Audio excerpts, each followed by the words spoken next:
So we got some books.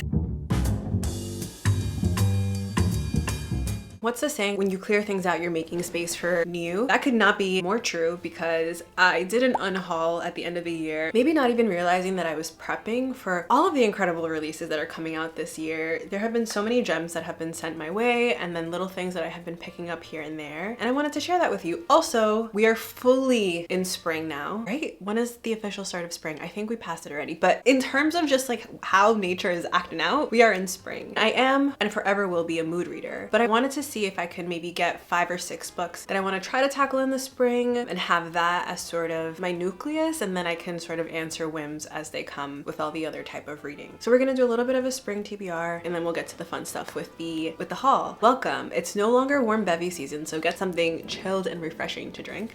And let's go through these babies. So the first book that I have on my spring TBR is a book that I feel that I have experienced peripherally, or just like have constantly been orbiting but have never really sank into and read. And I was with a lovely human in this community, Janice. We were at this used bookstore up in the Heights called Recirculation. Everything is pay as you wish, and they have a really eclectic selection. We were talking about this writer, and I was like, damn, I really gotta read her stuff, but I just hate the cover of the book that I have. And then I literally walked over to a shelf. They had Anais Nin and they had Audre Lorde. Look how absolutely beautiful this edition is. So definitely grateful that we found this. I would love to start to make my way through this essay collection. I feel like I've studied her and I've studied essays by her when I was an undergraduate many moons ago, but I would love to experience her and learn from her as an adult. So that's the first book on the spring TBR. The next book is a book that I heard about from another lovely human in this community, Pedrito. He was talking about like the new Latina releases, and he mentioned Thirst, and I was like, oh, I did not know she was Latina,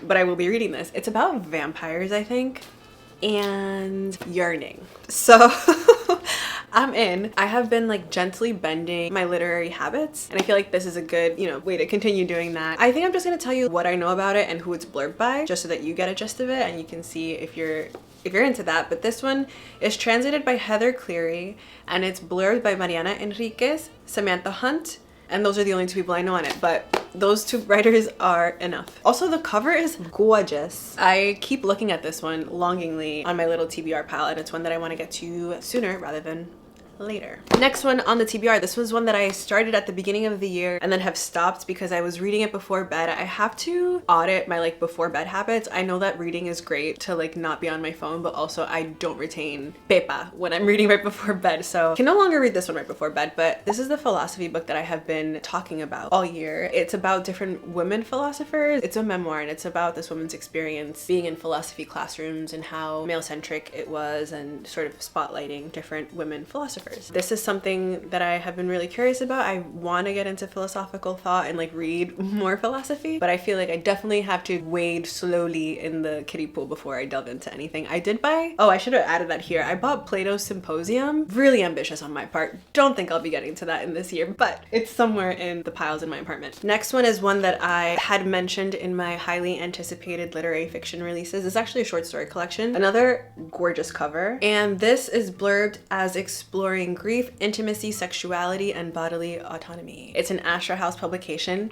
I heart Asher House, and so I'm very much in. I want to tell you who it's blurbed by, but it doesn't have blurbs just yet. Oh, but it does say Bestiary meets the dangers of smoking in bed. Don't remember who Bestiary was written by, but another Mariana Enriquez comp. So very excited about this one. The next book on our spring TBR is one of the Las Ferrantes I have on my list, The Lying Life of Adults. I remember I started this one, well, when we were in CDMX, Mary Kate was asking us to join her because she was freaking out at how wonderful this book was, and then none of us ended up doing it, and so then she had to freak out alone. But Mary Kate, I am ready to join you on the hype train for this book. So this says it's a portrait of the transition from childhood to adolescence to adulthood. When I did start reading it, it was about, or like when I stopped was, she was like compared to an ugly aunt and was having like an existential crisis about it. But yeah, it's Elena Ferrante and she can do no wrong, so we're excited about it. This is one that I recently shuffled because I really, when I read the blurb for this and added it to my video on Litfic that's being released this year, I remember being really drawn to it, and I'm like, damn, like I don't want those to fall by the wayside because so many books are coming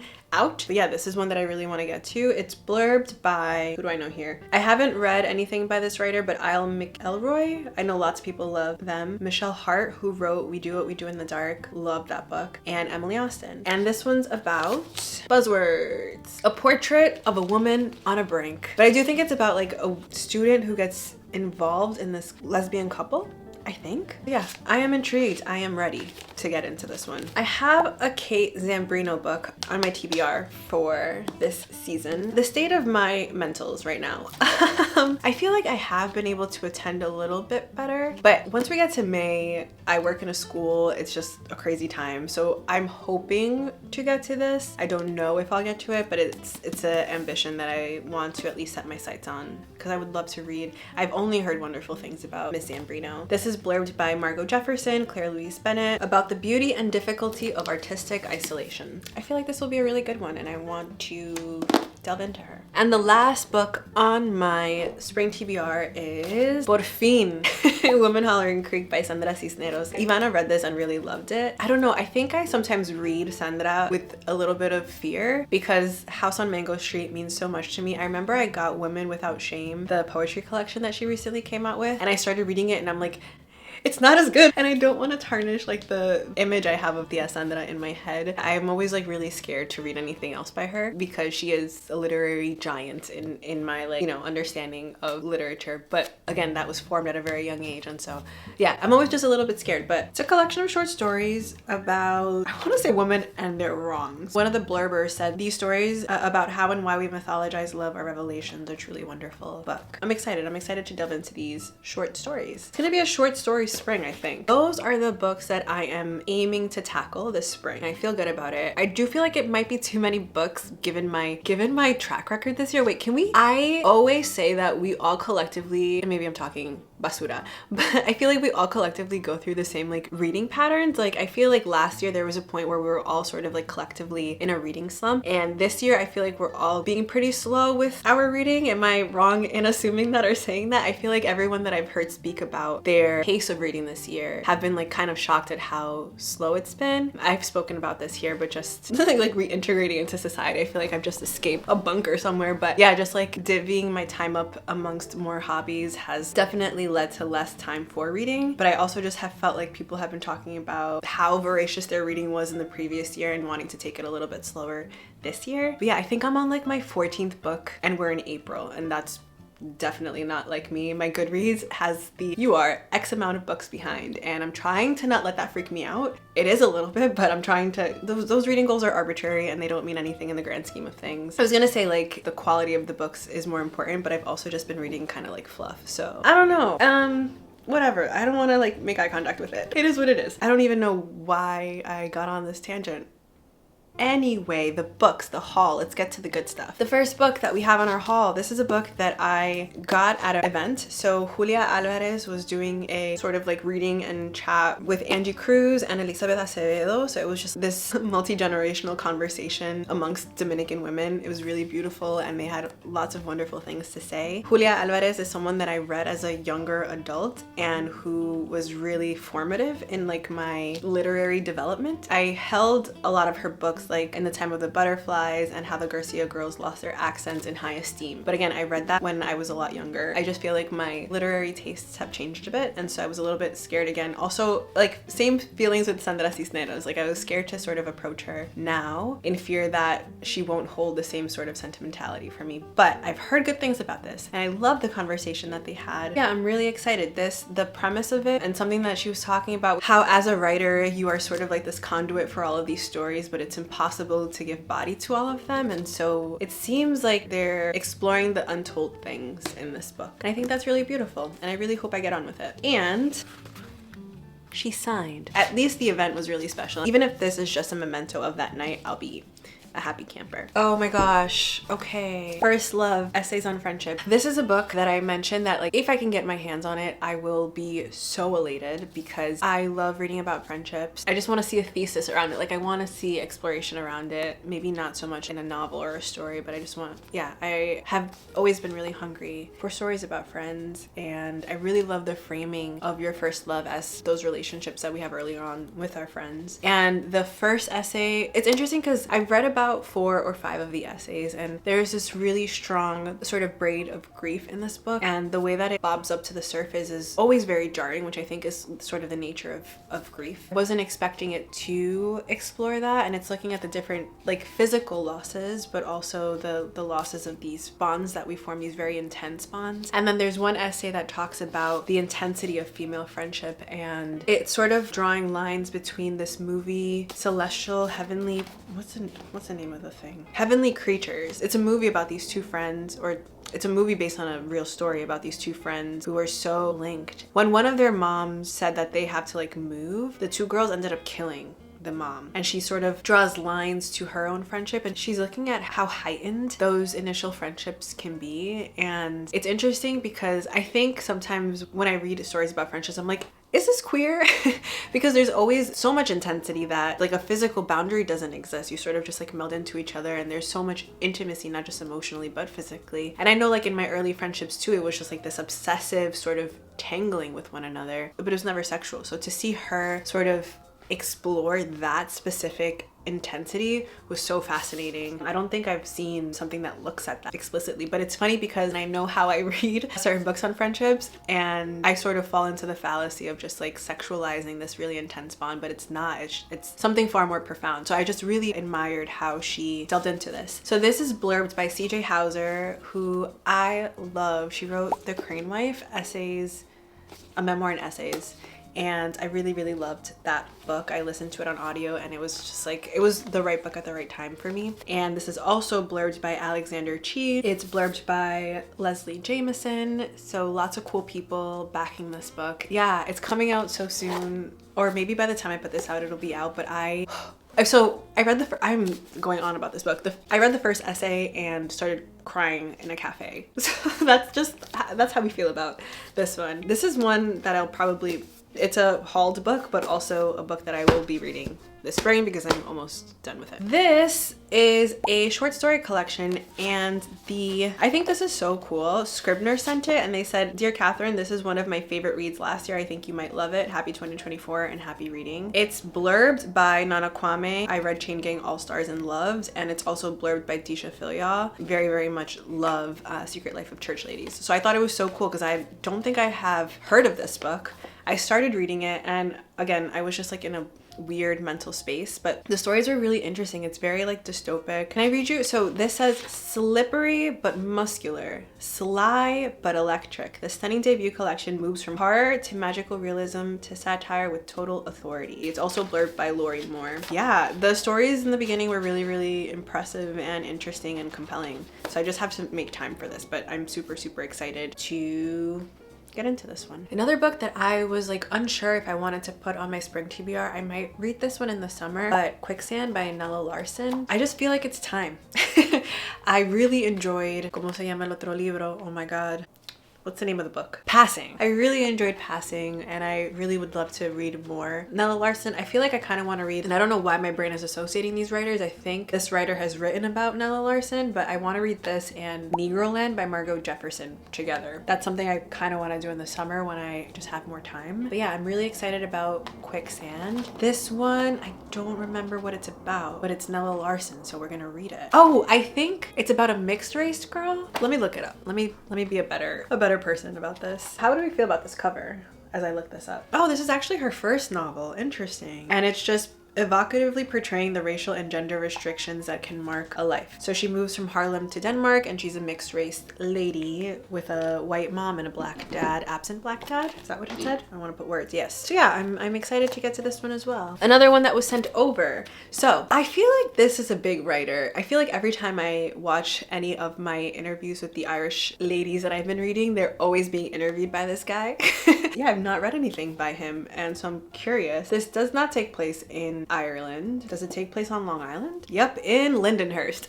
I'm just really interested because I feel like he is almost like a grandfather in Irish literature. I don't know, I feel like he's just always in conversation with these writers that I admire, but I've not read anything by him, so super curious about this one. Spectacularly moving and intense drama of secrecy, misunderstanding, and love transcends time and space. I feel like he's one of those writers where like you pick him up because it's him.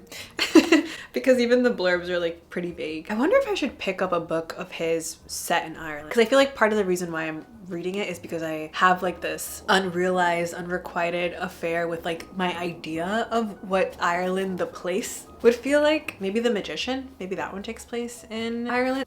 Yeah. This one I picked up. I've seen this writer come out with 2 fiction. Am I making that up? Namwali. Yeah. So this writer wrote The Furrows and The Old Drift, and both of those have been really highly acclaimed. I've seen like nothing but positive things about those books. They're chunky though, and again, state of my mental is not so great right now. So I wanted to try this little essay collection. This one says, Stranger Faces imagines a new ethics based on the perverse pleasures we take in the very mutability of faces. She's a Zambian writer who I'm super curious to delve into her work and get to know her a little better. Yeah. Another I feel like it's a short story year. The Body Farm. This one is blurbed by Emma Straub. I have not read anything by that writer. But keywords for this one: intense and insightful collection that celebrates the horrors and joys of inhabiting our bodies. Curious about this one. This is a nonfiction book on friendship. I love reading about friendships, and I think it's important that we learn how to nurture our friendships. I don't know that we always have to read books, but then sometimes we kind of do. This is research-based advice on the different types of friendships, how to navigate difficult friendships, how to have difficult conversations with friends, how to deepen your connections with women. I follow her podcast and I follow her on various social medias, and I always love what she has to say about friendships.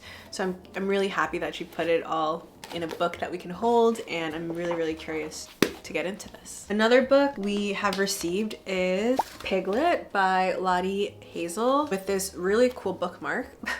And this one is blurbed by Marlo Granados, who wrote Happy Hour, which there's a lot of mixed feeling about that book, but I personally loved it. Catherine Newman, I've not read anything by her. This one, keywords, razor sharp debut about a woman's ambitions and appetites and the truth about having it all. I'm not so big, or I just haven't found myself reading books about food, but I love, in theory, the exploration about appetites, like women with ravenous appetites. It doesn't have to be about food, but I love that sort of framing around a novel, and so I thought this would be really interesting. I know there are some people who have been really upset because apparently there's a tension that is carried throughout the novel and then you never learn about it. So if that's not your thing, if you need closure, maybe don't pick this up. But if you're okay with an open-ended ending, which I am very okay with, yeah, I'm excited to pick this one up. I feel like it got real buzzy. I also got Green Dot by Madeline Gray, and I've seen some people, I just remember Nathan saying like this needs an editor, and I was like, am I gonna slog through something that was not like carefully constructed? But then on the flip side, I've seen a lot of people really love it, so I don't know. I don't know any of the people who have blurbed it, but keyword, I shouldn't say keyword, I'm saying more than one word, but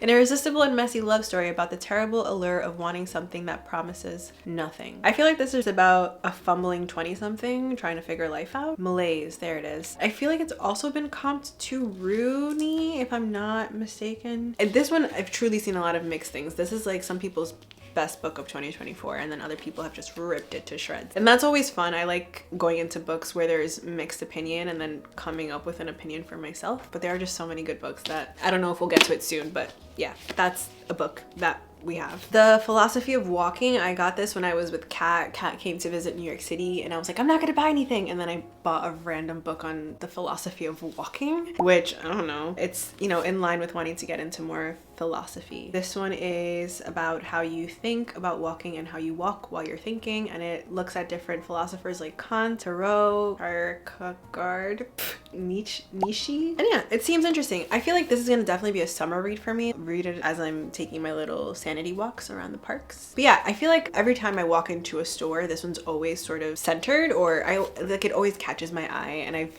looked at it 3 or 4 times and I said, you know what?